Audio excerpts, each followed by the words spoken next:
भगवान किसको देते हैं, किससे छीन लेते हैं। इस कहानी को ठीक से समझ लिया तो कई पीढ़ियों तक गरीबी देखने को नहीं मिलेगी। भगवान किसको देते हैं और किससे छीन लेते हैं। मित्रों, भगवान को मानने वाले तो करोड़ों हैं, पर भगवान कितनों को मानते हैं, इसी रहस्य से मैं पर्दा हटाओ इस वीडियो में सवाल यह है कि क्या भगवान को मानने से भगवान प्रसन्न हो जाते हैं। अगर भगवान को मानने से भगवान प्रसन्न हो जाते हैं तो वे हम पर अपनी कृपा क्यों नहीं बरसाते। क्यों लोग भगवान की कृपा से वंचित रहते हैं। मुझे लगता है कि हम ये समझ ही नहीं पाए हैं कि भगवान हमसे प्रसन्न कब होते हैं और कब नाराज होते हैं। जिस दिन इस बात को समझ लिया उस दिन भगवान की पूर्ण कृपा आप पर बरसने लगेगी। तो चलिए, कहानी बड़ी ही मार्मिक है और इस कहानी से आपको कई सवालों के जवाब में मिल जाएंगे। मित्रों, ये कहानी है एक गरीब मोची की। किस तरह उस गरीब मोची को भगवान ने करोड़पति बना दिया। इस कहानी में आपको ये भी सुनने को मिलेगा कि भाई के साथ धोखा करने वालों को ईश्वर कौन सा दंड देते हैं। कहते हैं दुनिया में सबसे बड़ा पाप माना जाता है दूसरों को धोखा देना, और अपने ही सगे भाई के साथ घटियाई करना, उसे धोखा देना, उसकी बेईमानी करना, उसका धन हड़प लेना जघन्य अपराध की श्रेणी में आता है। इसके लिए भगवान भी कभी उसे क्षमा नहीं करते। तो चलिए गौर करते हैं इस ज्ञानवर्धक प्रेरणादायक कहानी पर। दर्शक बंधु, एक समय की बात है, किसी गांव में एक मोची रहता था। मोची बहुत ही गरीब था, 2 वक्त की रोटी मिलना उसके लिए बहुत मुश्किल था। वो मोची लोगों के जूता चप्पल ठने का काम करता था। उसके पास ऐसी कोई अपनी जगह नहीं थी, कोई दुकान नहीं थी जो स्थायी रूप से वहां बैठकर अपना काम कर लेता। इसलिए वह कभी चौराहे पर, कभी सड़क के किनारे बैठकर लोगों के जूता चप्पल ठीक करता था, और उसके काम के बदले में जो पैसे मिलते थे उसी से उसकी जीविका चलती थी। वह बड़ा संतोषी था, इसी धंधे से वह अपने जीवन को व्यतीत कर रहा था। मित्रों, एक समय की बात है, सावन का महीना आता है और आप तो जानते ही है कि सावन का महीना कितना पवित्र होता है। भगवान महादेव के भक्तगण सावन में उनके ऊपर जलाभिषेक करते हैं। शिव भक्त कांवड़ यात्रा निकालते हैं और गंगा से जल लेकर भगवान शिव को अर्पण करते हैं। मित्रों, रोज की तरह वो मोची सड़क किनारे बैठकर जूता चप्पल गांठ रहा था। उधर सावन का महीना चल रहा था। बहुत से भगवान भोलेनाथ के भक्त श्रद्धालु कांवड़ लेकर भोलेनाथ पर चढ़ाने के लिए जा रहे। मोची सड़क के किनारे बैठा हुआ लोगों के जूते चप्पल संभाल रहा था। तब उसने देखा कि भारी भीड़ के साथ लोग कांवड़ लेकर भगवान शिव को अर्पण करने के लिए मस्ती में चले जा रहे हैं। मित्रों, लोगों को भगवान महादेव पर जलाभिषेक करने के लिए जाते हुए देखा तो उस मोची के अंदर भी एक भावना उत्पन्न हुई कि मैं भी भगवान शिव के लिए कांवड़ ले जाऊं और उन पर जला अभिषेक करूं। लेकिन वो बेचारा मन कर रह गया। सोचने लगा कि मेरे पास तो इतना पैसा ही नहीं है, मैं कांवड़ कैसे ले जाऊंगा। पूरे दिन कमाता हूं, तब सुबह शाम की रोटी मिल पाती है, फिर कांवड़ के लिए पैसे कहां से लाऊंगा। पूरे दिन काम करके बस इतना ही कमा पाता हूं। वो मोची यह सब बातें सोचकर मन को मार मार कर रह जाता है। लेकिन भगवान भोलेनाथ के प्रति उसके मन में भक्ति का भाव जागृत हो चुका था। उसने यह फैसला की कि मैं भगवान भोलेनाथ पर कांवड़ लेकर जाकर जलाभिषेक जरूर करूंगा, लेकिन अभी नहीं तो अगले साल जब सावन का महीना फिर से आएगा। दोस्तों, इस तरीका से विचार करने के बाद वह अपने रोज के काम में मस्त रहता है। लेकिन उस दिन से भगवान शिव के प्रति उसके मन में भक्ति बढ़ती चली गई। अब तो वह सुबह शाम भगवान शिव की पूजा करता था और पूरे दिन सड़क किनारे जाकर के लोगों के जूता चप्पल संभालता था।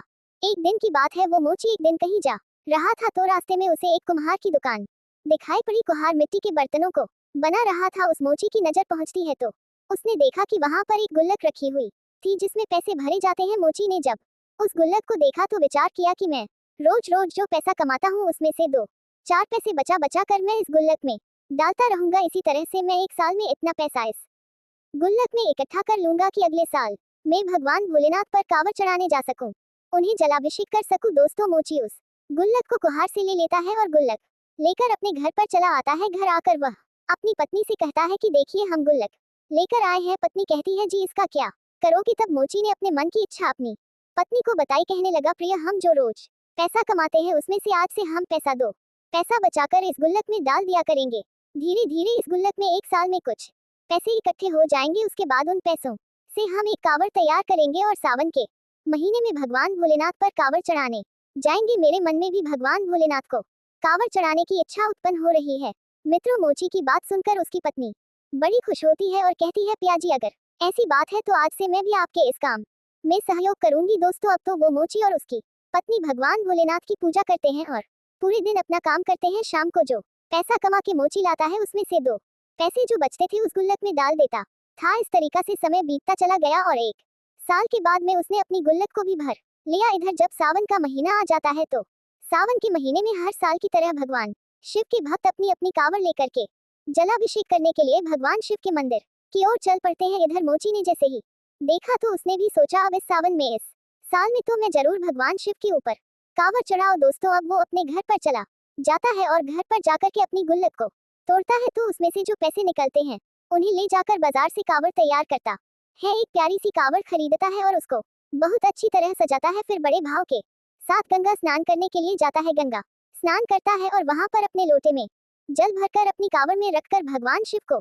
जलाभिषेक करने के लिए चल पड़ता है। अब तो दोस्तों शिव के मंदिर की ओर वो बड़ा खुश हो के शिव का गुणगान करता हुआ मोची चला जा रहा था। कांवर उसने अपने कंधे पर रखी हुई थी और बड़ी ही मस्ती में बड़े भाव के साथ निष्काम भाव से भगवान शिव के मंदिर की ओर चलता चला जा रहा था। मित्रों आपको बता देखिए उधर भगवान शिव और माता पार्वती यह दृश्य देख रहे थे। कहते हैं भगवान की नजरों से कोई नहीं बचा है, वह सबको देखते हैं। पर कुछ मूर्ख लोगों को लगता है कि चाहे जितना गलत काम करो हमें कौन देख रहा है। वे लोग दुनिया वालों से तो डरते हैं पर भगवान से नहीं डरते। वे ये भूल जाते हैं कि कण में व्यापक ईश्वर हमारा हर एक कर्म देख रहा है। दर्शक बंधुओं भगवान शिव और माता पार्वती देख रहे थे तो पार्वती जी ने कहा कि प्रभु देखो आपका कितना प्रिय भक्त है।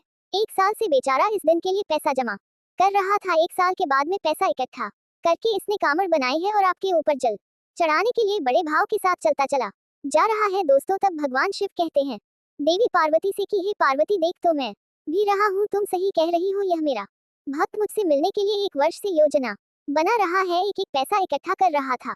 लेकिन अब मैं इस भक्त की परीक्षा लेना चाहता हूँ कि यह मेरा भक्त असली है या नकली। इसके मन में वास्तव में मेरे पत आस्था है या फिर ऐसे ही ऊपर से मेरा नाम ले रहा है। मैं देखना चाहता हूँ मैं इसके दिल में बसा हुआ हूँ कि नहीं। तब माता पार्वती ने मना किया, हे प्रभु इसकी परीक्षा मत लो, ये बेचारा बहुत गरीब है। 1 साल से बेचारे ने पैसा इकट्ठा कर पाया है और आप परीक्षा लेकर उसे और भी ज्यादा दुख दोगे। अगर वह परीक्षा में सफल ना हुआ तो बेचारा मन मार कर रह जाएगा और आपके ऊपर जलाभिषेक करने की उसकी इच्छा अधूरी रह जाएगी। भगवान भोलेनाथ कहने लगे देवी आप चिंता क्यों करती हैं, हमारे जो भक्त हुआ करते हैं सच्चे भक्त होते हैं और मैं उसी भक्त की परीक्षा लेता हूँ। जिस भक्त को मैं अच्छी तरह से जान लेता हूँ उसके हृदय में जाके देख लेता हूँ किस भक्त के अंदर हमारे प्रति भक्ति है या नहीं है, इसलिए हमें इसकी परीक्षा जरूर करना चाहिए। पार्वती ने कहा प्रभु जैसी आपकी इच्छा। अब दोस्तों मोची तो झूमता हुआ भगवान भोले बाबा का कीर्तन करता हुआ कांवर लेकर चलता चला जा रहा था। इधर क्या होता है भोलेनाथ बूढ़े बाबा का भेष बनाते हैं और जिस रास्ते से कांवर जा रही थी अपने अपने कांवर को लेकर उसमें जल लेकर चले जा रहे थे। उसी रास्ते में जाकर के भगवान भोलेनाथ बूढ़े बाबा का वेश बनाकर बैठ जाते हैं। अब तो उस रास्ते से जो भी कांवर वाला निकलता है तो भगवान भोले बाबा उससे पानी मांगते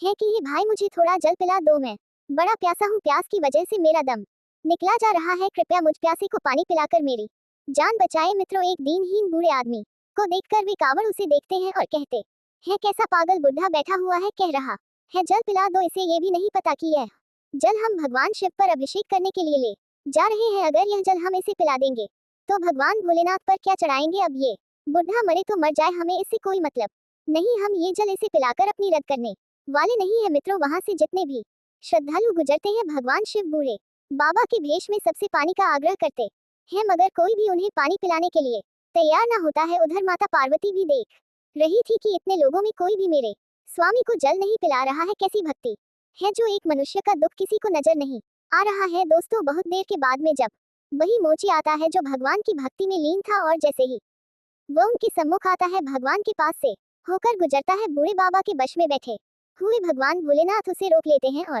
कहते हैं कि बेटा मैं बहुत प्यासा हूँ, प्यास से मेरा दम निकल रहा है, अगर मुझे पानी नहीं मिला तो मेरे प्राण निकल जाएंगे, मैं मर जाऊंगा। मैंने कई कांवड़ियों से जल मांगा लेकिन एक बूंद जल किसी ने मुझको नहीं दिया, मैं प्यासा मर रहा हूँ। कैसे ये भोलेनाथ के भक्त हैं जो किसी प्यासे को एक बूंद पानी भी नहीं दे सकते।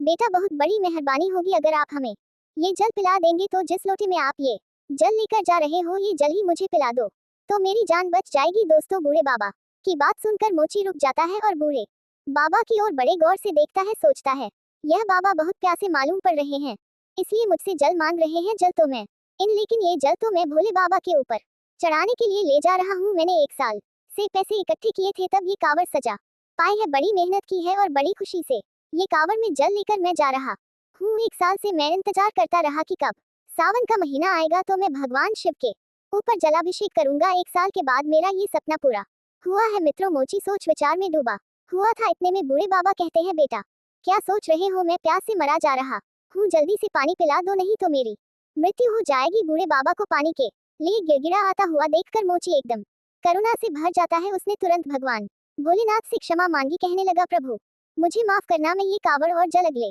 साल तुम पर चढ़ा दूंगा, फिर से पैसा इकट्ठा करूंगा, फिर से गुल्लक में जमा करूंगा और अगले साल जब सावन का महीना आएगा तब मैं ये जल आपको अर्पण करूंगा। ये जल तो मैं बूढ़े बाबा को पिलाए देता हूँ। हे प्रभु मुझे क्षमा करना, क्योंकि यह बूढ़े बाबा प्यास से व्याकुल होकर के मर रहे हैं और मेरा धर्म है कि मैं पानी पिलाकर इनकी जान बचाऊं। अगर यह जल के बिना मर जाएंगे तो मेरा आपके ऊपर जल अभिषेक करना व्यर्थ हो जाएगा। सर्व प्रथम मेरा धर्म है कि मैं इनकी जान बचाऊं।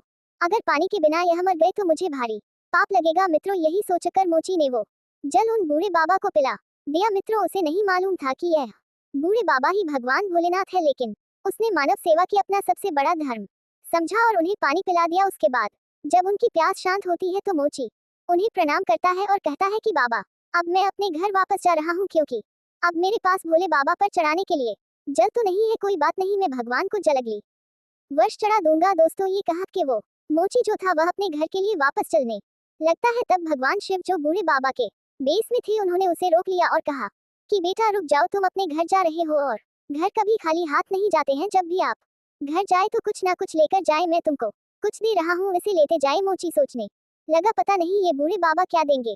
जवाब दिया, ठीक है, जैसी आपकी इच्छा। दोस्तों, भोले बाबा ने बेलपत्र निकाले और उन बेल पत्रों को उस मोची को दे दिया और कहा कि ये बेलपत्र तुम अपने लोटे में रख लेना और ये लोटा ले जाना और शाम के लिए जहाँ तुम पूजा करते हो उस जगह को लीप करके इस लोटे को बंद करके रख देना और सुबह दोनों लोग पत्नी उठना, पूजा करना। पूजा करने के बाद में ये लोटा खोलकर देखना। दोस्तों, भोले बाबा जो थे वह बेलपत्र देने के बाद में वहां से चल देते हैं। कुछ दूर आगे जाकर अंतर ध्यान हो जाते हैं और मोची जो था वह वहीं से अपने घर वापस आ जाता है। घर जाकर के अपनी पत्नी के लिए सारी हकीकत बताई। पत्नी कहती है, कोई बात नहीं, अगले साल भगवान शिव के लिए जल चढ़ा देना। तब मोची कहता है, प्रिय, जिन बूढ़े बाबा के लिए मैंने जल पिलाया था उन्होंने ये लोटा दिया है, आप इस जगह को लीपिए जहाँ पूजा करते हैं। उन्होंने कहा कि एक जगह पर लोटा बंद करके रख देना, सुबह पूजा करने के बाद इस लोटे को खोलकर देखना। मित्रों, वही हुआ। उसकी पत्नी ने जो जगह लीपी और लोटे को बंद करके उसी जगह पर रख दिया। सवेरा होता है और सुबह जब हुआ तो पति पत्नी जागते हैं। जागने के बाद में स्नान ध्यान करते हैं और उसके बाद में पूजा करते हैं। पूजा करने के बाद में जब वो मोची लोटा खोलता है तो उस लोटे को देखकर हैरान रह जाता है। उसने देखा कि लोटा सोने की मोहरे से भरा हुआ था। मोची ने जब लोटे में सोने की मोहरे देखी तो उसकी आंखों में आंसू आ जाते हैं। वे दोनों पति पत्नी रोने लगते हैं, कहने लगे, प्रभु ये तो अपार धन है, लगता है भोलेनाथ ने हम पर कृपा की है। मोची अपनी आंखों से आंसू बहाते हुए अपनी पत्नी से कहता है, प्रिय, देख रही हो, मुझे लगता है कि उन बूढ़े बाबा के वेश में जो भोले बाबा ही थे, मैंने वह जल भोलेनाथ को ही पिलाया था, लेकिन मैं उन्हें पहचान नहीं सका। धन्य है प्रभु तुम्हारी लीला, उन्हीं की कृपा से वह बेलपत्र सोने की मोहरों में बदल गया। मित्रों, अब तो मोची की श्रद्धा भगवान भोलेनाथ में और बढ़ जाती है। सोने की मोहरें देखकर दोनों पति पत्नी बहुत खुश होते हैं और उसके बाद में उन्हीं मोहरों को बेचकर मोची जो था एक दुकान खरीदता है और दुकान में अपने जूता चप्पल का काम शुरू कर देता है। धीरे धीरे उसकी दुकान बहुत अच्छी चलने लगी। भोले बाबा की कृपा से धीरे धीरे उसने दुकान से इतनी तरक्की कर ली कि उसने बहुत पैसा कमा लिया। पैसा कमाने के बाद में उसने बहुत अच्छा एक मकान बनाया और बहुत अच्छा मकान बनाकर दोनों पति पत्नी आनंद से उसमें रहने लगते हैं और भगवान भोलेनाथ की भक्ति में डूब जाते हैं, क्योंकि अब उनके पास पैसे की कोई कमी नहीं थी। मित्रों, वो मोची पैसे वाला तो बन गया, लेकिन उसने भोलेनाथ की भक्ति करना नहीं छोड़ा। क्योंकि दोस्तों, कुछ लोग ऐसे हुआ करते हैं इस दुनिया में, अगर भगवान उनके ऊपर कृपा कर दे और उनके घर में धन दौलत के भंडार भर दे तो लोग भगवान के लिए भूल जाते हैं। लेकिन दोस्तों, उस मोची ने भगवान को भुलाया नहीं और दिन प्रतिदिन भगवान की भक्ति करता रहा। खुशियां भगवान शिव उसके घर में देती रही, सारे भंडार उसके भरती रही। दोस्तों, इधर उस मोची का एक भाई था, उसकी पहले से ही एक दुकान थी, उसकी भी दुकान बहुत अच्छी चल रही थी। अचानक उसने देखा कि सड़क किनारे बैठकर जो मेरा भाई रोज जूता चप्पल चटा था, जिसको सुबह शाम की रोटी मिलना भी मुश्किल था, वो आज अचानक से इतना बड़ा सेठ बन गया। ये गरीब बड़ा पैसे वाला कैसे बन गया? इसने दुकान भी खरीद ली और इसने एक अच्छा सा घर भी बना लिया। इसके पास तो बहुत पैसा है। अपने भाई की तरक्की देखकर उसकी छाती जल जाती है, उसके कलेजे पर सांप लौट जाता है। अपने मोची भाई की तरक्की उसे हजम नहीं होती है। अब वह इस बात से दुखी रहने लगा कि दिन रात मन ही मन अपने भाई से डर करने लगा। मित्रों, ये स्वाभाविक है, अगर आपके पास धन अधिक हो जाता है, अच्छी कमाई होने लगती है, तो ईर्ष्या करने वाले भी लोग बढ़ जाते हैं। दोस्तों, इस प्रकार मोची का भाई उससे जलने लगा। वह उसे किसी भी तरह से नीचे गिरा देना चाहता था। उसने क्या किया कि उस मोची के ऊपर चोरी का आरोप लगा दिया और गांव वालों से कह दिया कि इस मोची ने हमारी दुकान से पैसे चुराए, हमारी दुकान से जूते चप्पलें चुराकर अपनी दुकान में रख लिए। है दोस्तों, गांव वालों ने उसे पूछा कि क्या तुमने चोरी की है? तुमने अपने भाई की दुकान से पैसे चुराए हैं? मित्रों, उसका भाई भी वही खड़ा हुआ था। भाई कह रहा था, हाँ भैया, इसने हमारी दुकान से पैसे चुराए हैं और सामान भी चुराया है, इसलिए इतना बड़ा पैसे वाला बन गया है। मित्रों, अपने भाई की बात सुनकर वह मोची रोने लगता है और कहता है, नहीं नहीं भाई, मैंने तुम्हारा कुछ नहीं चुराया है, ये तो बूढ़े बाबा की कृपा है, उन्होंने ही मेरे लिए सब कुछ दिया है। दोस्तों, उसने सारी बात बताई, सारी घटना जो कि थे कह सुनाई, लेकिन लोगों को विश्वास नहीं हुआ। लोग कहने लगे कि यह बूढ़े बाबा कौन है? मोची ने जवाब दिया, बूढ़े बाबा अर्थात भोलेनाथ ने हमें सब कुछ दिया है। उसने बताया कि मैं भगवान पर जलाभिषेक करने जा रहा था, रास्ते में एक प्यासे बूढ़े बाबा मिले, मैंने उन्हें वो जल पिला दिया।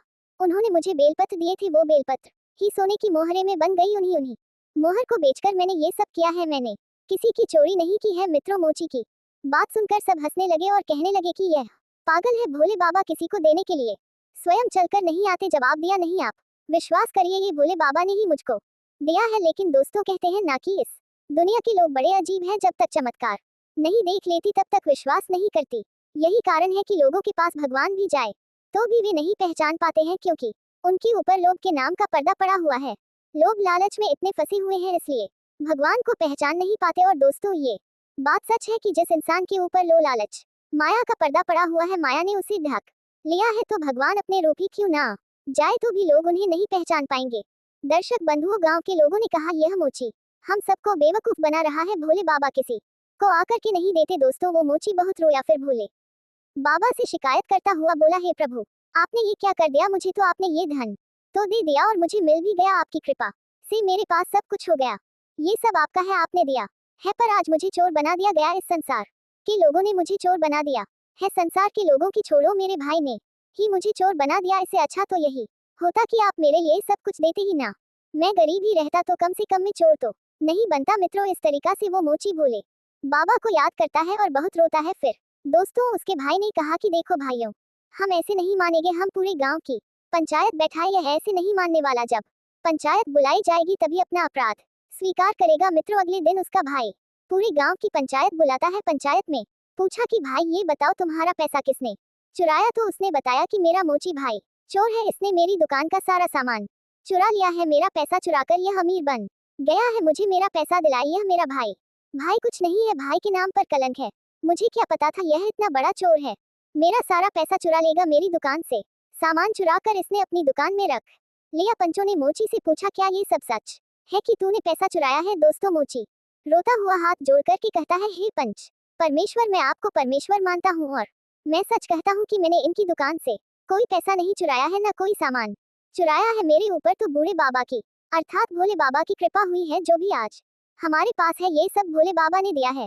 दोस्तों, उसने पंचों के लिए भी अपनी सारी दास्तान सुनाई, लेकिन फिर भी पंचों के लिए उस पर विश्वास नहीं हुआ। पंच लोग उसको डांटने लगे और कहने लगे, अच्छा तो अब तू हम पंचों को भी पागल बनाना चाहता है? अरे भोले बाबा किसी को चलकर देने थोड़ी ही आते हैं, तू बिल्कुल झूठ बोल रहा है। उसने कहा, नहीं पंच परमेश्वर, मैं सच कह रहा हूँ, मुझे भोले बाबा ने दिया है। लेकिन दोस्तों, पंचों को भी विश्वास नहीं हुआ। अब तो मोची बड़ा दुखी होता है और भोले बाबा को याद करके रोने लगता है कि हे प्रभु, कैसी लीला है, आज कैसा फंस गया, मेरे भाई ने मुझे फंसा दिया, मैं बहुत बड़ा चोर बन गया हूँ। प्रभु, तू ही रक्षा कर सकता है, तू ही मुझे इस कलंक से निकाल सकता है। मित्रों, जब वह मोची रोता रोता भोले बाबा को याद करता है, तो दोस्तों क्या होता है कि भोले बाबा वहां पर प्रकट हो जाते हैं। भोले बाबा क्रोधित होते हुए बोले, दुष्ट लोगों, तुम मेरे निर्दोष भक्त को क्यों परेशान कर रहे हो? इसने किसी का कुछ नहीं चुराया है, इसे जो कुछ दिया है मैंने दिया है। मित्रों, जैसे ही भोले बाबा को सबने देखा तो सारे के सारे लोग उनके सामने नतमस्तक हो गए और क्षमा मांगने लगे। प्रभु क्षमा करना। भोले बाबा ने बताया कि इसका भाई ईर्ष बस अपने भाई से जलता है, इसलिए उसने इस पर चोरी का इल्जाम लगाया है। सबसे बड़ा चोर, सबसे बड़ा दुष्ट, सबसे बड़ा स्वार्थ इसका भाई है। जरा सोचो, जब मेरा भक्त गरीब था, सड़क पर जूते चप्पल चटा था, 2 वक्त की रोटी मिलना इसके लिए मुनासिब नहीं थी, तो इसके भाई ने इतना पैसे वाला होते हुए भी कभी इसकी मदद नहीं की। इसने कभी अपने भाई से यह नहीं पूछा कि तुम्हें क्या दुख है, तुम्हें क्या परेशानी है, और जब मैंने उसे दे दिया तो उस पर चोरी का इल्जाम लगा रहा है। सबसे बड़ा दुष्ट इसका भाई है। हमारा भक्त कभी चोर नहीं बन सकता, ये झूठ बोलकर इसको फंसा रहा है। अब मैं तुम सब लोगों को नहीं छोड़ूंगा, मेरे भक्त को परेशान करने की सजा तुमको जरूर मिलेगी। दोस्तों, सारे के सारे लोग भगवान भोले के सामने जमीन पर नतमस्तक होकर गिर पड़े और सब क्षमा मांगने लगे, कहने लगे, प्रभु हमें माफ करना, हम आपकी लीला नहीं समझ पाए। मित्रों, सबने क्षमा मांगी। उसके बाद में भोलेनाथ का क्रोध कुछ शांत होता है। फिर अपने भक्त मोची से कहते हैं, हे पुत्र, हमसे वरदान मांगो, मैं तुमसे बहुत खुश हूँ। दोस्तों, तब मोची कहता है, हे प्रभु, सबसे पहले तो आप इन सब लोगों को क्षमा कर दो, क्योंकि यह लोग नहीं जानते थे, और यदि आप हमें वरदान ही देना चाहते हो तो मैं आपसे यही वरदान मांगता हूँ कि आपके चरणों में मेरी बनी रहे जब तक मैं इस संसार में जीवित रहूं। आपके चरणों में ही भक्ति करता रहूं, आपका ही नाम जपता रहूं, हम आपके नाम का गुणगान करता रहूं, और जब भी मेरे प्राण निकले तो आपका नाम लेते ही मेरे प्राण निकले। दोस्तों, अपने भक्त की बात सुनकर के भगवान शिव तथास्तु कहते हैं और वहां से अंतर्ध्यान हो जाते हैं सारे लोग, और उसका भाई उस मोची से माफी मांगते हैं और कहते हैं कि तुम ही सबसे बड़े भक्त हो। हम लोग तो मोह जाल में फंसे हुए हैं, इसलिए हम अच्छाइयों को नहीं पहचान पाते हैं, हम बुराइयों को ही देख पाते हैं, और अच्छाई वही लोग देख पाते हैं जो मोह माया से, लोभ लालच से दूर है। मित्रों, इस कहानी से हमको ये सीख मिलती है कि भक्ति के अंदर बहुत बड़ी शक्ति हुआ करती है। जिन भक्तों के अंदर भगवान से प्रेम है, निस्वार्थ भाव की सेवा है, उन्हें ही भगवान की कृपा मिलती है। भगवान उनके मांगने से पहले ही उन्हें उनकी आवश्यकता को समझ लेते हैं, और जिनके अंदर अभिमान है, घमंड है, ऊपर से दिखावा है, समाज के प्रति दया भाव नहीं है, लोग सोचते हैं कि मैं बहुत बड़ा दान कर रहा हूँ, यह जताने की भावना है, मैं भंडारी कर रहा हूँ, ये दिखाना चाहते हैं, लेकिन भगवान के प्रति भाव नहीं है, दिल में प्रेम नहीं है, तो उनकी बड़ी से बड़ी सेवा भी, बड़ी से बड़ी दौलत भी भगवान स्वीकार नहीं करते। भगवान उसी से प्रसन्न रहते हैं जो सब जीवों के प्रति दयावान रहता है, जिनके हृदय में जीवों के प्रति कठोरता है, दया की भावना नहीं है। वे रात दिन भगवान के मंदिर में बैठे रहे, फिर भी भगवान उनकी नहीं सुनते। भगवान को प्रसन्न करने का अर्थ है समस्त जीव जंतुओं के प्रति दयावान रहना, किसी भूखे प्यासे, दीन दुखी, रोगी बीमार की सहायता करना। दर्शक बंधु, मैं उम्मीद करता हूँ ये कहानी जरूर पसंद आएगी, तो चलिए अपनी कीमती राय कमेंट में भेजिए। मिलते हैं आपसे अगली वीडियो में एक और चर्चा के साथ। आप सभी का बहुत बहुत धन्यवाद। जय श्री कृष्णा।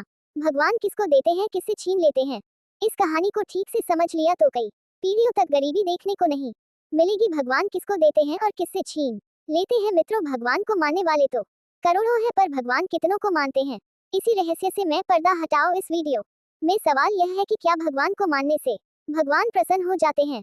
अगर भगवान को मानने से भगवान प्रसन्न हो जाते हैं तो वे हम पर अपनी कृपा क्यों नहीं बरसाते? क्यों लोग भगवान की कृपा से वंचित रहते हैं? मुझे लगता है कि हम ये समझ ही नहीं पाए हैं कि भगवान हमसे प्रसन्न कब होते हैं और कब नाराज होते हैं। जिस दिन इस बात को समझ लिया, उस दिन भगवान की पूर्ण कृपा आप पर बरसने लगेगी। तो चलिए, कहानी बड़ी ही मार्मिक है और इस कहानी से आपको कई सवालों के जवाब में मिल जाएंगे। मित्रों, ये कहानी है एक गरीब मोची कि किस तरह उस गरीब मोची को भगवान ने करोड़पति बना दिया। इस कहानी में आपको ये भी सुनने को मिलेगा कि भाई के साथ धोखा करने वालों को ईश्वर कौन सा दंड देते हैं।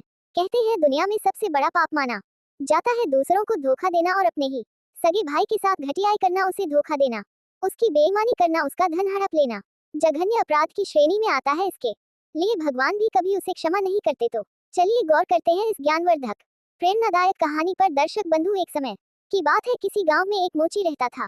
मोची बहुत ही गरीब था, 2 वक्त की रोटी मिलना उसके लिए बहुत मुश्किल था। वो मोची लोगों के जूता चप्पल ठने का काम करता था। उसके पास ऐसी कोई अपनी जगह नहीं थी, कोई दुकान नहीं थी जो स्थायी रूप से वहां बैठकर अपना काम कर लेता। इसलिए वह कभी चौराहे पर, कभी सड़क के किनारे बैठकर लोगों के जूता चप्पल ठीक करता था, और उसके काम के बदले में जो पैसे मिलते थे उसी से उसकी जीविका चलती थी। वह बड़ा संतोषी था, इसी धंधे से वह अपने जीवन को व्यतीत कर रहा था। मित्रों, एक समय की बात है, सावन का महीना आता है, और आप तो जानते ही है कि सावन का महीना कितना पवित्र होता है। भगवान महादेव के भक्तगण सावन में उनके ऊपर जलाभिषेक करते हैं। शिव भक्त कांवड़ यात्रा निकालते हैं और गंगा से जल लेकर भगवान शिव को अर्पण करते हैं। मित्रों, रोज की तरह वो मोची सड़क किनारे बैठकर जूता चप्पल गांठ रहा था। उधर सावन का महीना चल रहा था। बहुत से भगवान भोलेनाथ के भक्त श्रद्धालु कांवड़ लेकर भोलेनाथ पर चढ़ाने के लिए जा रहे मोची सड़क के किनारे बैठा हुआ लोगों के जूते चप्पल संभाल रहा था। तब उसने देखा कि भारी भीड़ के साथ लोग कांवड़ लेकर भगवान शिव को अर्पण करने के लिए मस्ती में चले जा रहे हैं। मित्रों, लोगों को भगवान महादेव पर जलाभिषेक करने के लिए जाते हुए देखा तो उस मोची के अंदर भी एक भावना उत्पन्न हुई कि मैं भी भगवान शिव के लिए कांवड़ ले जाऊं और उन पर जला अभिषेक करूं। लेकिन वो बेचारा मन कर रह गया, सोचने लगा कि मेरे पास तो इतना पैसा ही नहीं है, मैं कांवड़ कैसे ले जाऊंगा? पूरे दिन कमाता हूँ, तब सुबह शाम की रोटी मिल पाती है, फिर कांवड़ के लिए पैसे कहाँ से लाऊंगा? पूरे दिन काम करके बस इतना ही कमा पाता हूँ। वो मोची यह सब बातें सोचकर मन को मार मार कर रह जाता है। लेकिन भगवान भोलेनाथ के प्रति उसके मन में भक्ति का भाव जागृत हो चुका था। उसने यह फैसला की कि मैं भगवान भोलेनाथ पर कांवड़ लेकर जाकर जलाभिषेक जरूर करूंगा, लेकिन अभी नहीं तो अगले साल, जब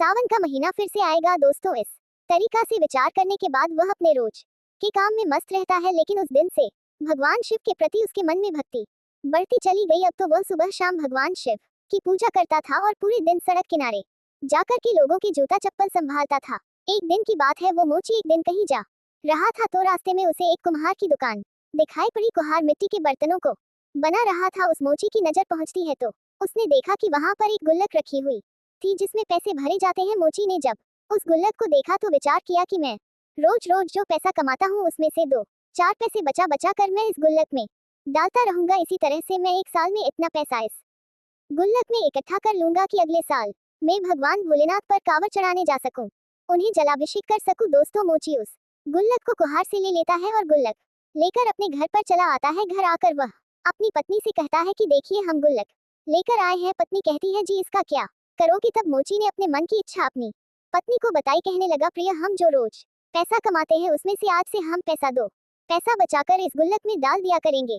धीरे धीरे इस गुल्लक में एक साल में कुछ पैसे इकट्ठे हो जाएंगे। उसके बाद उन पैसों से हम एक कांवड़ तैयार करेंगे और सावन के महीने में भगवान भोलेनाथ पर कांवड़ चढ़ाने जाएंगे। मेरे मन में भी भगवान भोलेनाथ को कांवड़ चढ़ाने की इच्छा उत्पन्न हो रही है।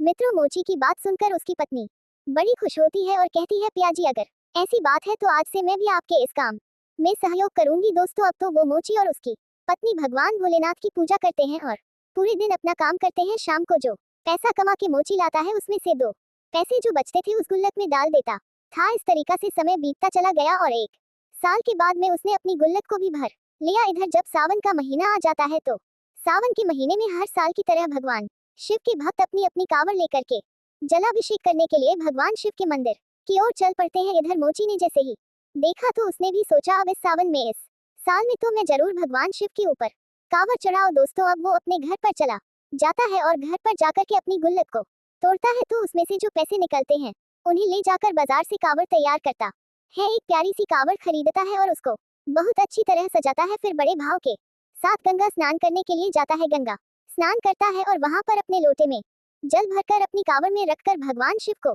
जलाभिषेक करने के लिए चल पड़ता है। अब तो दोस्तों, शिव के मंदिर की ओर वो बड़ा खुश हो के शिव का गुणगान करता हुआ मोची चला जा रहा था। कांवड़ उसने अपने कंधे पर रखी हुई थी और बड़ी ही मस्ती में बड़े भाव के साथ निष्काम भाव से भगवान शिव के मंदिर की ओर चलता चला जा रहा था। मित्रों, आपको बता देखिए उधर भगवान शिव और माता पार्वती यह दृश्य देख रहे थे। कहते हैं भगवान की नजरों से कोई नहीं बचा है, वह सबको देखते हैं। पर कुछ मूर्ख लोगों को लगता है कि चाहे जितना गलत काम करो हमें कौन देख रहा है। वे लोग दुनिया वालों से तो डरते हैं पर भगवान से नहीं डरते। वे ये भूल जाते हैं कि कड़ में व्यापक ईश्वर हमारा हर एक कर्म देख रहा है। दर्शक बंधुओं, भगवान शिव और माता पार्वती देख रहे थे तो पार्वती जी ने कहा कि प्रभु देखो आपका कितना प्रिय भक्त है। एक साल से बेचारा इस दिन के लिए पैसा जमा कर रहा था। एक साल के बाद में पैसा इकट्ठा करके इसने कांवड़ बनाई है और आपके ऊपर जल चढ़ाने के लिए बड़े भाव के साथ चलता चला जा रहा है। दोस्तों, तब भगवान शिव कहते हैं देवी पार्वती से कि हे पार्वती, देख तो मैं भी रहा हूँ, तुम सही कह रही हो। यह मेरा भक्त मुझसे मिलने के लिए 1 वर्ष से योजना बना रहा है, एक एक पैसा इकट्ठा कर रहा था। लेकिन अब मैं इस भक्त की परीक्षा लेना चाहता हूँ कि यह मेरा भक्त असली है या नकली। इसके मन में वास्तव में मेरे पत आस्था है या फिर ऐसे ही ऊपर से मेरा नाम ले रहा है। मैं देखना चाहता हूँ मैं इसके दिल में बसा हुआ हूँ कि नहीं। तब माता पार्वती ने मना किया, हे प्रभु इसकी परीक्षा मत लो, ये बेचारा बहुत गरीब है। 1 साल से बेचारे ने पैसा इकट्ठा कर पाया है और आप परीक्षा लेकर उसे और भी ज्यादा दुख दोगे। अगर वह परीक्षा में सफल ना हुआ तो बेचारा मन मार कर रह जाएगा और आपके ऊपर जलाभिषेक करने की उसकी इच्छा अधूरी रह जाएगी। भगवान भोलेनाथ कहने लगे, देवी आप चिंता क्यों करती हैं, हमारे जो भक्त हुआ करते हैं सच्चे भक्त होते हैं और मैं उसी भक्त की परीक्षा लेता हूँ। जिस भक्त को मैं अच्छी तरह से जान लेता हूँ उसके हृदय में जाके देख लेता हूँ किस भक्त के अंदर हमारे प्रति भक्ति है या नहीं है, इसलिए हमें इसकी परीक्षा जरूर करना चाहिए। पार्वती ने कहा, प्रभु जैसी आपकी इच्छा। अब दोस्तों, मोची तो झूमता हुआ भगवान भोले बाबा का कीर्तन करता हुआ कांवड़ लेकर चलता चला जा रहा था। इधर क्या होता है, भोलेनाथ बूढ़े बाबा का भेष बनाते हैं और जिस रास्ते से कांवड़ जा रही थी अपने अपने कांवड़ को लेकर उसमें जल लेकर चले जा रहे थे। उसी रास्ते में जाकर के भगवान भोलेनाथ बूढ़े बाबा का वेश बनाकर बैठ जाते हैं। अब तो उस रास्ते से जो भी कांवड़ वाला निकलता है तो भगवान भोले बाबा उससे पानी मांगते हैं कि ये भाई मुझे थोड़ा जल पिला दो, मैं बड़ा प्यासा हूँ, प्यास की वजह से मेरा दम निकला जा रहा है, कृपया मुझ प्यासे को पानी पिलाकर मेरी जान बचाए। मित्रों, एक दीनहीन बूढ़े आदमी को देखकर वे कांवड़ उसे देखते हैं और कहते है कैसा पागल बुढ़ा बैठा हुआ है, कह रहा है जल पिला दो इसे, ये भी नहीं पता कि यह जल हम भगवान शिव पर अभिषेक करने के लिए ले जा रहे हैं। अगर यह जल हम इसे पिला देंगे तो भगवान भोलेनाथ पर क्या चढ़ाएंगे। अब ये बुढ़ा मरे तो मर जाए, हमें इससे कोई मतलब नहीं। हम ये जल इसे पिलाकर अपनी रद्द करने वाले नहीं है मित्रों। वहां से जितने भी श्रद्धालु गुजरते हैं भगवान शिव बूढ़े बाबा के भेष में सबसे पानी का आग्रह करते हैं, मगर कोई भी उन्हें पानी पिलाने के लिए तैयार न होता है। उधर माता पार्वती भी देख रही थी कि इतने लोगों में कोई भी मेरे स्वामी को जल नहीं पिला रहा है। कैसी भक्ति है जो एक मनुष्य का दुख किसी को नजर नहीं आ रहा है। दोस्तों, बहुत देर के बाद में जब वही मोची आता है जो भगवान की भक्ति में लीन था, और जैसे ही वह उनके सम्मुख आता है भगवान के पास से होकर गुजरता है, बूढ़े बाबा के वश में बैठे हुए भगवान भोलेनाथ उसे रोक लेते हैं और कहते हैं कि बेटा, मैं बहुत प्यासा हूँ, प्यास से मेरा दम निकल रहा है। अगर मुझे पानी नहीं मिला तो मेरे प्राण निकल जाएंगे, मैं मर जाऊंगा। मैंने कई कांवड़ियों से जल मांगा लेकिन एक बूंद जल किसी ने मुझको नहीं दिया, मैं प्यासा मर रहा हूँ। कैसे ये भोलेनाथ के भक्त हैं जो किसी प्यासे को एक बूंद पानी भी नहीं दे सकते। बेटा, बहुत बड़ी मेहरबानी होगी अगर आप हमें ये जल पिला देंगे, तो जिस लोटे में आप ये जल लेकर जा रहे हो ये जल ही मुझे पिला दो तो मेरी जान बच जाएगी। दोस्तों, बूढ़े बाबा की बात सुनकर मोची रुक जाता है और बूढ़े बाबा की ओर बड़े गौर से देखता है। सोचता है यह बाबा बहुत प्यासे मालूम पड़ रहे हैं, इसलिए मुझसे जल मांग रहे हैं। जल तो मैं लेकिन ये जल तो मैं भोले बाबा के ऊपर चढ़ाने के लिए ले जा रहा हूँ। मैंने 1 साल से पैसे इकट्ठे किए थे, तब ये कावड़ सजा पाई है। बड़ी मेहनत की है और बड़ी खुशी से ये कावड़ में जल लेकर मैं जा रहा हूँ। 1 साल से मैं इंतजार करता रहा कि कब सावन का महीना आएगा तो मैं भगवान शिव के ऊपर जलाभिषेक करूंगा। 1 साल के बाद मेरा ये सपना पूरा हुआ है। मित्रों, मोची सोच विचार में डूबा हुआ था। इतने में बूढ़े बाबा कहते हैं, बेटा क्या सोच रहे हो, मैं प्यास से मरा जा रहा हूँ, जल्दी से पानी पिला दो नहीं तो मेरी मृत्यु हो जाएगी। बूढ़े बाबा को पानी के लिए गिड़गिड़ा आता हुआ देखकर मोची एकदम करुणा से भर जाता है। उसने तुरंत भगवान भोलेनाथ से क्षमा मांगी, कहने लगा, प्रभु मुझे माफ करना, मैं ये कावड़ और जल अगले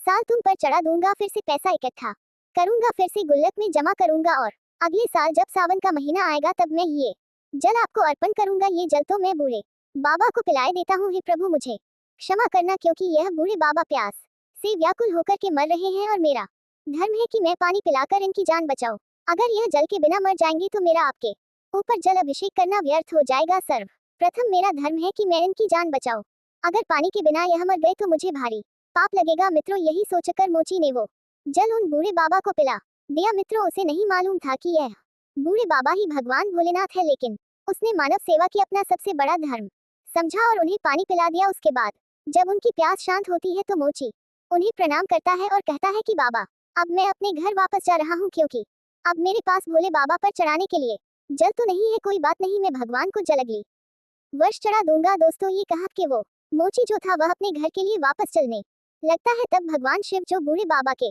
बेस में थे उन्होंने उसे रोक लिया और कहा कि बेटा रुक जाओ, तुम अपने घर जा रहे हो और घर कभी खाली हाथ नहीं जाते हैं। जब भी आप घर जाए तो कुछ ना कुछ लेकर जाए, मैं तुमको कुछ दे रहा हूँ, इसे लेते जाए। मोची सोचने लगा, पता नहीं ये बूढ़े बाबा क्या देंगे।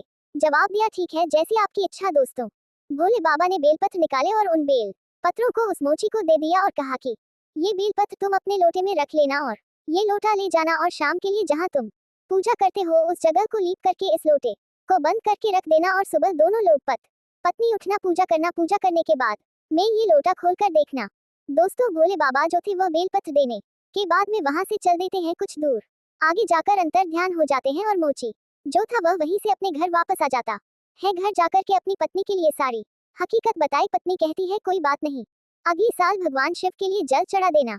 तब मोची कहता है, प्रिय, जिन बूढ़े बाबा के लिए मैंने जल पिलाया था उन्होंने ये लोटा दिया है, आप इस जगह को ही पिए जहाँ पूजा करते हैं। उन्होंने कहा कि एक जगह पर लोटा बंद करके रख देना, सुबह पूजा करने के बाद इस लोटे को खोलकर देखना। मित्रों, वही हुआ।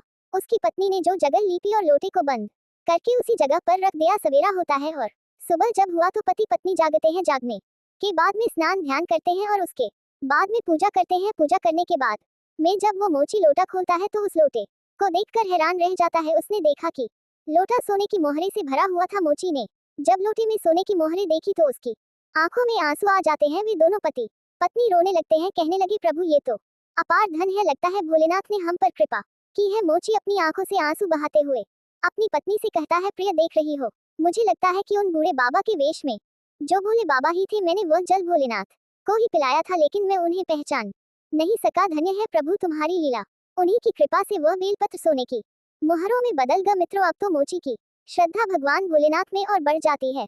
सोने की मोहरें देखकर दोनों पति पत्नी बहुत खुश होते हैं और उसके बाद में उन्हीं मोहरों को बेचकर मोची जो था एक दुकान खरीदता है और दुकान में अपने जूता चप्पल का काम शुरू कर देता है। धीरे धीरे उसकी दुकान बहुत अच्छी चलने लगी। भोले बाबा की कृपा से धीरे धीरे उसने दुकान से इतनी तरक्की कर ली कि उसने बहुत पैसा कमा लिया। पैसा कमाने के बाद में उसने बहुत अच्छा एक मकान बनाया और बहुत अच्छा मकान बनाकर दोनों पति पत्नी आनंद से उसमें रहने लगते हैं और भगवान भोलेनाथ की भक्ति में डूब जाते हैं, क्योंकि अब उनके पास पैसे की कोई कमी नहीं थी। मित्रों वो मोची पैसे वाला तो बन गया, लेकिन उसने भोलेनाथ की भक्ति करना नहीं छोड़ा। क्योंकि दोस्तों कुछ लोग ऐसे हुआ करते हैं इस दुनिया में, अगर भगवान उनके ऊपर कृपा कर दे और उनके घर में धन दौलत के भंडार भर दे तो लोग भगवान के लिए भूल जाते हैं। लेकिन दोस्तों उस मोची ने भगवान को बुलाया नहीं और दिन प्रतिदिन भगवान की भक्ति करता रहा।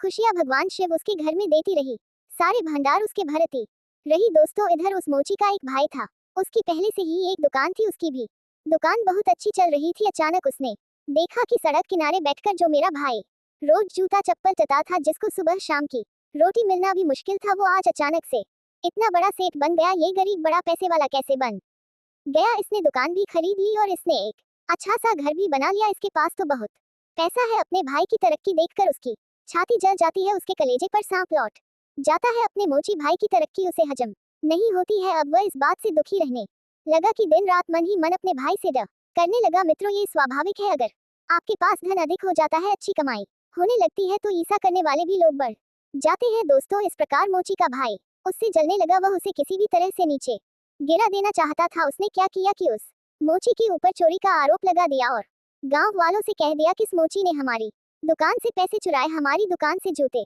चप्पलें चुरा कर अपनी दुकान में रख लिए हैं। दोस्तों गांव वालों ने उसे पूछा कि क्या तुमने चोरी की है, तुमने अपने भाई की दुकान से पैसे चुराए हैं? मित्रों उसका भाई भी वही खड़ा हुआ था। भाई कह रहा था, हाँ भैया, इसने हमारी दुकान से पैसे चुराए हैं और सामान भी चुराया है, इसलिए इतना बड़ा पैसे वाला बन गया है। मित्रों अपने भाई की बात सुनकर वह मोची रोने लगता है और कहता है, नहीं नहीं भाई, मैंने तुम्हारा कुछ नहीं चुराया है, ये तो बूढ़े बाबा की कृपा है, उन्होंने ही मेरे लिए सब कुछ दिया है।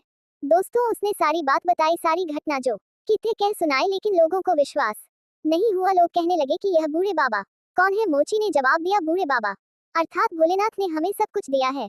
उसने बताया कि मैं भगवान पर जलाभिषेक करने जा रहा था, रास्ते में एक प्यासे बूढ़े बाबा मिले, मैंने उन्हें वो जल पिला दिया।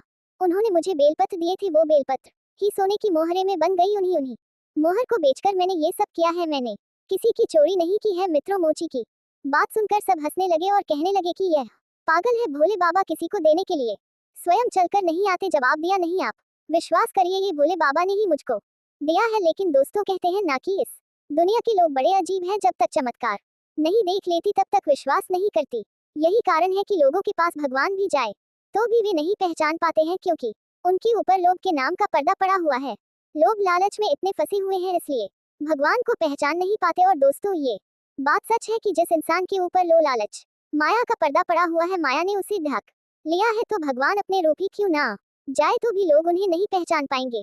दर्शक बंधुओं गांव के लोगों ने कहा, यह मोची हम सबको बेवकूफ बना रहा है, भोले बाबा किसी को आकर के नहीं देते। दोस्तों वो मोची बहुत रोया, फिर भोले बाबा से शिकायत करता हुआ बोला, हे प्रभु, आपने ये क्या कर दिया? मुझे तो आपने ये धन तो दे दिया और मुझे मिल भी गया, आपकी कृपा से मेरे पास सब कुछ हो गया, यह सब आपका है, आपने दिया है, पर आज मुझे चोर बना दिया गया। इस संसार के लोगों ने मुझे चोर बना दिया है। संसार के लोगों की छोड़ो, मेरे भाई ने ही मुझे चोर बना दिया। इससे अच्छा तो यही होता कि आप मेरे लिए सब कुछ देते ही ना, मैं गरीब ही रहता, तो कम से कम मैं चोर तो नहीं बनता। मित्रों इस तरीका से वो मोची भोले बाबा को याद करता है और बहुत रोता है। फिर दोस्तों उसके भाई ने कहा कि देखो भाइयों, हम ऐसे नहीं मानेंगे, हम पूरे गांव की पंचायत बैठाए, यह ऐसे नहीं मानने वाला। जब पंचायत बुलाई जाएगी तभी अपना अपराध स्वीकार करेगा। मित्रों अगले दिन उसका भाई पूरे गांव की पंचायत बुलाता है। पंचायत में पूछा कि भाई ये बताओ, तुम्हारा पैसा किसने चुराया? तो उसने बताया कि मेरा मोची भाई चोर है, इसने मेरी दुकान का सारा सामान चुरा लिया है, मेरा पैसा चुराकर यह अमीर बन गया है, मुझे मेरा पैसा दिलाई। यह मेरा भाई भाई कुछ नहीं है, भाई के नाम पर कलंक है। मुझे क्या पता था यह इतना बड़ा चोर है, मेरा सारा पैसा चुरा लेगा, मेरी दुकान से सामान चुरा कर इसने अपनी दुकान में रख लिया। पंचों ने मोची से पूछा, क्या ये सब सच है कि तूने पैसा चुराया है? दोस्तों मोची रोता हुआ हाथ जोड़ करके कहता है, हे पंच परमेश्वर, मैं आपको परमेश्वर मानता हूँ और मैं सच कहता हूँ कि मैंने इनकी दुकान से कोई पैसा नहीं चुराया है, न कोई सामान चुराया है मेरे ऊपर तो बूढ़े बाबा की, अर्थात भोले बाबा की कृपा हुई है। जो भी आज हमारे पास है ये सब भोले बाबा ने दिया है।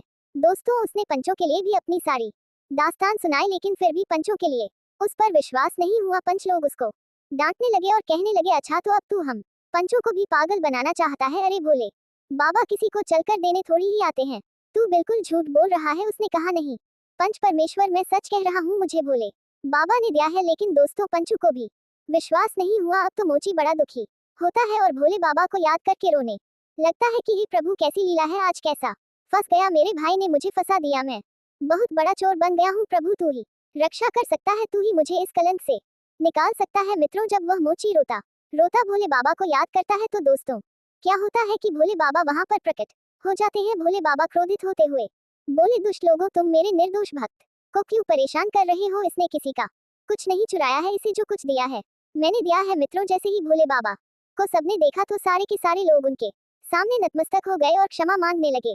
प्रभु क्षमा करना। भोले बाबा ने बताया कि इसका भाई ईर्ष बस अपने भाई से जलता है, इसलिए उसने इस पर चोरी का इल्जाम लगाया है। सबसे बड़ा चोर, सबसे बड़ा दुष्ट, सबसे बड़ा स्वार्थ इसका भाई है। जरा सोचो, जब मेरा भक्त गरीब था, सड़क पर जूती चप्पल चटा था, 2 वक्त की रोटी मिलना इसके लिए मुनासिब नहीं थी, तो इसके भाई ने इतना पैसे वाला होते हुए भी कभी इसकी मदद नहीं की। इसने कभी अपने भाई से यह नहीं पूछा कि तुम्हें क्या दुख है, तुम्हें क्या परेशानी है, और जब मैंने उसे दे दिया तो उस पर चोरी का इल्जाम लगा रहा है। सबसे बड़ा दुष्ट इसका भाई है। हमारा भक्त कभी चोर नहीं बन सकता, ये झूठ बोलकर इसको फंसा रहा है। अब मैं तुम सब लोगों को नहीं छोड़ूंगा, मेरे भक्त को परेशान करने की सजा तुमको जरूर मिलेगी। दोस्तों, सारे के सारे लोग भगवान भोले के सामने जमीन पर नतमस्तक होकर गिर पड़े और सब क्षमा मांगने लगे, कहने लगे, प्रभु हमें माफ करना, हम आपकी लीला नहीं समझ पाए। मित्रों, सबने क्षमा मांगी। उसके बाद में भोलेनाथ का क्रोध कुछ शांत होता है। फिर अपने भक्त मोची से कहते हैं, हे पुत्र, हमसे वरदान मांगो, मैं तुमसे बहुत खुश हूँ। दोस्तों, तब मोची कहता है, हे प्रभु, सबसे पहले तो आप इन सब लोगों को क्षमा कर दो, क्योंकि यह लोग नहीं जानते थे, और यदि आप हमें वरदान ही देना चाहते हो तो मैं आपसे यही वरदान मांगता हूँ कि आपके चरणों में मेरी बनी रहे, जब तक मैं इस संसार में जीवित रहूं, आपके चरणों में ही भक्ति करता रहूं, आपका ही नाम जपता रहूं, हम आपके नाम का गुणगान करता रहूं, और जब भी मेरे प्राण निकले तो आपका नाम लेते ही मेरे प्राण निकले। दोस्तों, अपने भक्त की बात सुनकर के भगवान शिव तथास्तु कहते हैं और वहां से अंतर्ध्यान हो जाते हैं सारे लोग, और उसका भाई उस मोची से माफी मांगते